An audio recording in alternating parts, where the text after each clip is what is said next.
Typhoon updates for Thailand. A foreigner has been arrested on extortion charges, Canadian appeals extradition to Thailand, and a 10-year-old girl safe back in her bed after a strange walk. This is the local and national news from Fabulous 103 FM, and it would be fabulous if you subscribed. It's easy. Click the subscribe button, and at the same time, click the like button too. Yesterday saw Typhoon Noru press its way across Vietnam, seeing hundreds of thousands there fleeing to purpose-built shelters and wreaking havoc in its path as it progressed into Laos and Cambodia. Losing its enormous power as it hit land, the typhoon was reduced to a heavy tropical storm front, approaching and entering Thailand by mid-morning and seeing flights turned back from Isaan airports due to high winds and torrential rain. Those domestic flights were turned around by airport traffic control and returned to the capital. As Isaan took the initial brunt of the storm, it is travelling slowly across the breadth of Thailand, with most of the northeast, north and central provinces in its path. In Khon, 50 water pumping machines have been added to a river artillery designed to increase water flow as the Chi River burst its banks. More was sent to Chaiyaphum province, and there's concern over water levels in a reservoir which is having to open dams to avoid overspill, seeing river levels rise even further. In the capital Bangkok, storms covered the region for most of the day and this morning too. However, reports are that rainfall hasn't been as bad as initially expected. Concern now is for the weekend, as river levels will without doubt rise from runoffs in the north. Witness protection is on the cards for a Thai duo in Samui who claim that someone was sent to their shop to buy fish, paying with partial cash and a single meth pill. They claim they told the man they didn't want it. He left, and according to their statement, quickly 2 boys in brown called in, found the pill and arrested him, demanding 50,000 baht to make it all go away. With no access to that type of money, the man was taken not to a police station but to another unnamed place. In her statement, the woman claims that one of the policemen then visited her and offered to release him in return for a little nocturnal pleasure. She refused, and they claim later paid 2,000 baht to see the man freed. Suratani's chief of police has set up a committee to investigate the claims made by the couple on social media.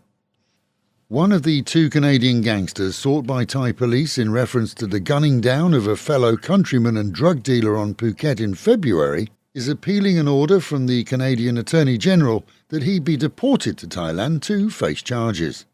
With his then cohort now dead, he died in a mystery plane crash a few months ago. Matthew Dupre faces charges here of premeditated murder.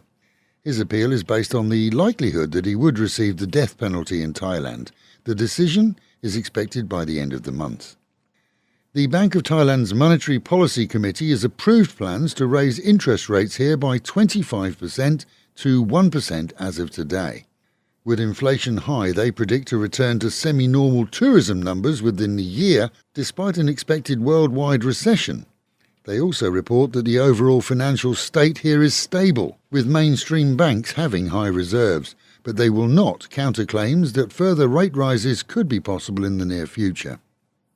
And one of 6 foreigners accused of demanding money with menaces from a Russian real estate dealing couple on Samui has, according to Thai media, been arrested. With 2 of the 6 known to have fled abroad, police are interviewing him to establish just why the gang chased the couple to try and extort $50,000 in crypto and other assets. The arrestee was nabbed in Chonburi province along with the van spotted on CCTV on the island and used during the alleged extortion. Meanwhile at home, and early this morning, the region was blanketed with black clouds. But as surrounding areas did see storms yesterday and early this morning, so far our area has been left alone, seeing light rain at some times.